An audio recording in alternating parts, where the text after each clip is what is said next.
आप कहाँ के रहने वाले हैं? दिल्ली के प्रॉपर हैं। कब से रहते हैं? बाई बर्थ लास्ट 48 ईयर्स हो गए। ये जो धुंध है इसके बारे में क्या विचार? सर ये तो हमेशा ही आती जाती रहती है, हर मौसम में ऐसे ही होता है। आपको क्या लगता है केजरीवाल की सरकार आएगी कि जाएगी? एक मिनट। नहीं, क्या नहीं आएगी। बोलिए। इस पे भी मैं अपना बातें व्यक्त करूंगा। जो धुंध लग रही है या जो पॉल्यूशन है, इसमें हम डायरेक्टली सरकार को दोष नहीं दे सकते है ना। हम लग्जरियस लाइफ जी रहे हैं, हम हमेशा एसी चलाते हैं, गाड़ियों में चलते हैं, हम हर चीज सरकार पे क्यों थोप सकते हैं? हमें अपनी मानसिकता को बदलना होगा। वी हैव टू इम्प्रोवाइज अस, है ना। ये जरूरी नहीं, अगर गांव में पोल्यूशन कम है तो वहाँ सबसे बड़ी चीज है कि हमने उसको बचा कर रखा है ना, हम पेड़ लगाते नहीं हैं। ठीक। अरे नमस्कार जी। आपने हमारी वाइफ का और मेरी सालियों का इंटरव्यू लिया था यहाँ बैठ के 3। किसका? मेरी वाइफ और अब मेरी सालियों का। तो वो आपको बता के आई थी, बिना बताया आई थी? बता के आई थी, वो बता के आई थी। टीवी पे आपने देख के ये तो नहीं बोला तुमने कहा नहीं था उधर के? आज भी बार बार देखता हूँ जब घूमने आती है ना, तीनों बहनें आर्मी से रिटायर। बात मुझे याद आ गया। हाँ। 3 सब हंस रही थी। है ना, हमारे साथ सब हंसते रहते। आपने इंदिरा जी के बारे में भी पूछा था उनसे। आज आपसे मेरी मुलाकात हो गई। ठीक है। आप बहुत बड़ी। कहाँ रहते हैं? द्वारका। क्या है? सब आपकी साली लोग भी ठीक है? बहुत बढ़िया है जी, वो आर्मी से हैं। मेरा मुझे याद आ गया, वो 3 बहनें और 3 वो लोग थी। मेरी वाइफ सबसे बड़ी है वो। राम राम। तो मैंने कचहरी से रिटायर हुई है कोर्ट से। क्या है दिल्ली में किसकी सरकार आ रही? अब सरकार का तो मैं कह नहीं सकता क्योंकि मामला 3 तरफ हो गया। कैसा? देखो जी, बात ये है, मैं कट्टर कांग्रेसी हूँ, मेरे ब्लड में कांग्रेस है और मैं मर जाऊंगा किसी और को बोलने। अरे नहीं, ऐसा क्या करना है? एक मिसाल दे रहा हूँ। इसका हम आएगी आपके 50 साल 60 साल तक तो उसने अच्छा किया, बाकी भ्रष्टाचार तो हर जगह है जी। आपको ले लो, बीजेपी को ले लो। मैं तो बीजेपी परिवार में, मेरा ससुराल है, मेरा चचा ससुर 5 बार का एमएलए रहा है। वो भी पैसा बनाए? बहुत कुछ बना दिया। बहुत कुछ बना लिया, हजारों करोड़। हाँ? अरे नाम मत लेना, रेड पड़ जाए कहीं। अभी है उसी में, बीजेपी में? अब कौन पूछता है? अडवाणी जी है कि नहीं? अडवाणी जी, रामबत जी, अब कौन पूछता उनको? अरे अब तो उन लोगों की उम्र आपके अभी है वो चचे से। हाँ जी। नाम मत लेना। मैं नाम नहीं लूंगा। बीजेपी में है ना? अब उनके भतीजे हैं बीजेपी में है ना, तो अब कुछ नहीं होगा, नाम ले लोगे तब भी। मुझे पता है, मैं यहाँ कुछ बोल दूंगा ना तो मेरे पीछे पड़ जाएंगे। अरे ऐसा कुछ नहीं। हाँ सर, आप बहुत बहुत शुक्रिया आपका। तो आप बताइए। जी जी, बहुत बहुत धन्यवाद आप लोग, थैंक यू। अब मौसम इतना खराब सा हुआ, मौसम इतना खराब हुआ है कि दिल्ली में। हाँ जी, बहुत देखते हैं टीवी में। बहुत देखते हैं टीवी में आप। अरे चलिए, आपका शुक्रिया। छोड़िए, बातचीत का सिलसिला शुरू किया जाए तो हम तो ऐसे ही गप करते हैं। हाँ जी, आप कितने, मैं यही पूछ रहा हूँ, आज 2-3 मसले ऐसे, गर्मी ऐसी मौसम में, वैसे तो देखो आंख में जलन हो ही रही है दिल्ली में, लेकिन मौसम ऐसा थोड़ा ठंड भी है और सियासत में गर्म भी है कि अमित शाह के बयान पर, अम्बेडकर पे उन्होंने जो बयान दे दिया उसको लेके विपक्ष उन पे लगातार हमलावर है।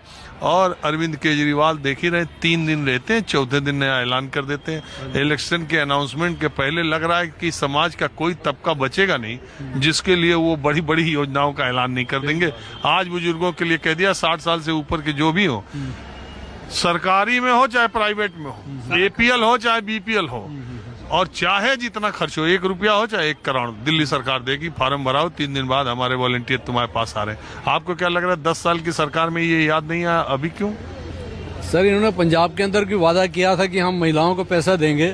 जब से सरकार बनी है पंजाब में 1 रुपया किसी महिला को नहीं मिला। और दिल्ली के अंदर क्या मिला, लोग अपने आप देखें 10 साल के अंदर क्या प्राप्ति हुई है। सिवा दिल्ली के अंदर, दिल्ली का आने के बाद इन्होंने दिल्ली के लोगों को स्टैंडर्ड को डाउन कर दिया है। दिल्ली के लोग यहाँ से निकल के कोई गुड़गांव भाग रहे हैं, कोई नोएडा भाग रहे हैं, क्योंकि यहाँ की संपत्ति, उनकी मकान की कीमतें गिर गई हैं और वहाँ कीमतें बढ़ चुकी हैं। पहले रिवर्स होता था, यहाँ लोग मकान बेच के आधे पैसे जेब में रखते थे, आधे पैसे वहाँ लगाते थे। तो केजरीवाल की नीतियों से यहाँ के व्यक्ति का स्टेटस नीचे गिर चुका है। चारों तरफ अनार्की है, सब तरफ गंदगी है, ना सड़कें साफ है, ना की ट्रैफिक का हिसाब किताब है। ये छोटे छोटे रिक्शा चला के इन्होंने, ठीक है, उनको रोजगार दिया लेकिन उनको संभाल नहीं पाए ये। आज यह है कि चारों तरफ रिक्शा के सिवा आपको दिल्ली में कोई लेकिन दिक्कत देश में केजरीवाल की ही तो सरकार है जो महिलाओं को फ्री बस भी दी हुई है, माँ बुजुर्गों को तीर्थ यात्रा करा रही है, और फ्री बिजली, फ्री पानी, सरकारी स्कूल, स्वास्थ्य सुविधाएं, ये भी तो केजरीवाल ही किया है। किसको कोई बताया तो सी मेरा बिल नहीं आता है, बिल तो सबके ही आता है, कहीं कम आता है कहीं ज्यादा आता है, इससे क्या लाभ हुआ? हमें बहुत लोग मिलते हैं जो कहते हैं जीरो बिल बिजली का। उससे क्या हो गया सर? आप लोगों को कमाने का रास्ता सिखाओ, उसके अरे स्टेटस आप को कह रहे ऊंचा थे करो किसी ना। का जीरो नहीं आता, मैं कह रहा हूँ कि मैं सर व्यक्ति का उसको कमाने का रास्ता सिखाओ कि तुम पैसा ये बात कमाओ। आप कहिए, ठीक है। हाँ, ये फ्री में क्या देना है किसी को? आप फ्री में आके तो दूसरे को खराब कर रहे हो कि तुम कोई काम मत करो। शराब भी इन्होंने हैं? फिर शराब भी फ्री में दिया लोगों को। इस बार केजरीवाल जाएंगे? देखो सर, आप ही देख रहे हैं केजरीवाल की हालत क्या है, और समाज की स्थिति देख लो। यहाँ से कांग्रेस भी आ गई, केजरीवाल भी आ गया, बीजेपी भी आ गई। जब तीन तीन पार्टियां रहेंगी तो क्या होगा?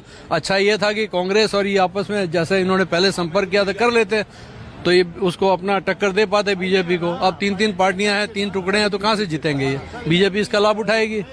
अच्छा, आप कह रहे हैं कांग्रेस लड़ेगी तो केजरीवाल को नुकसान होगा? नुकसान होगा। कांग्रेस की ताकत है दिल्ली में? हाँ जी, क्यों नहीं? कांग्रेस में पूरी ताकत है सर। मैं बीजेपी का व्यक्ति होते हुए, संघ का व्यक्ति होते हुए कहता हूं कि जितनी ताकत कांग्रेस के अंदर किसी में नहीं है। अगर कांग्रेस के अंदर लीडरशिप आज भी ठीक हो जाए तो हर व्यक्ति कांग्रेसी है यहाँ, और इतनी ताकत है कांग्रेस के अंदर। अपने को आप संघ कह रहे हो कांग्रेस? नहीं, मैं आपने पूछा ना मेरे से कि उसमें ताकत नहीं है, ताकत उसमें भी है, उनके यहाँ लीडरशिप नहीं है। अगर वहाँ लीडरशिप निकल के आएगी तो दोबारा से उभर सकती है कांग्रेस, कोई ऐसी बात नहीं है, और बराबर की टक्कर में। फिर हाँ जी, बताइए क्या कह रहे हैं आप? क्या कह रहे हैं? नमस्कार जी, प्रणाम स्वीकार करें। प्रणाम। हमारा भी हम आपसे पिछली बार बहुत खुश हैं। हमको किसी सर 6:10 11 हम आपका सबसे पहले धन्यवाद करते हैं। पिछली बार आपने हमारा वीडियो बनाया था, उस समय मेडिकल डिस्टर्ब थे, हमारे पास इतना पैसा था रखने की जगह नहीं थी, तो हमको किसी व्यक्ति ने मेडिकल कुछ खिला दिया था। हम 8 साल बेड पे थे, तो सर ने मेम बनाई, मोदी जी के 3 सवाल पूछे, हम नहीं बता पाए। हम 13 साल की उम्र से काम कर रहे हैं, आधे हिंदुस्तान। यार हम मीम क्यों बनाएंगे यार? वो सब बनाते हैं दूसरे चैनल वाले। नहीं सर, मेम गलती से ऐसे बना था, हम मोदी जी के क्या खुशखबरें काम नहीं बता पाए थे। मोदी जी की जय जयकार, भारत सरकार की जय जयकार, अमित शाह सर की जय जयकार, केजरीवाल की जय जयकार। अब हम अपनी बात पाते हैं, केजरीवाल की विजय का आपकी आप पूरी सुनिए ना सर। जिसकी लाठी उसकी भैंस। जो आता है, केजरीवाल साहब ने क्या गलत करा? आए वो मुसलमानों घर में घुस गए, कैमरे लगा गए। मुसलमान भी गलत नहीं है, राम सब मालिक के चढ़ने, कोई धर्म नाम की चीज नहीं, इंसान है सबसे बड़ा धर्म है। सर केजरीवाल की सबसे पहले तबीयत आपकी पूरी ठीक नहीं हुई है। ठीक है हम सर, नहीं, एक मिनट, अब एक मिनट। आपकी बात हम बीजेपी अरे हो गया, अरे कुछ भी है, लेकिन अभी थोड़ा इलाज, थोड़ा और रेस्ट लीजिए, थोड़ा और आप फिर स्वस्थ होते रहिए, हम मौका देते रहेंगे, ऐसी बात नहीं। अरे हो गया, मैं समझ गया आपका सारी बात। बीजेपी से बहुत खुश है। बीजेपी काम कर रही है, लेकिन अमीर आदमी अमीर हुए जा रहा है, गरीब आदमी गरीब हो जा रहा है। तो बीजेपी क्या कर रही है? एजुकेशन की देश में कमी है, 550 लोग पूरा वर्ल्ड इंडिया चला रहे हैं। सरकार कारोबार कहाँ दे जा रही? बीजेपी। गरीब आदमी गरीब हो रहा है, अमीर आदमी अमीर हो रहा है। अच्छा, वही कह रहे हैं, अभी कुछ थोड़ी देर और आराम कीजिए।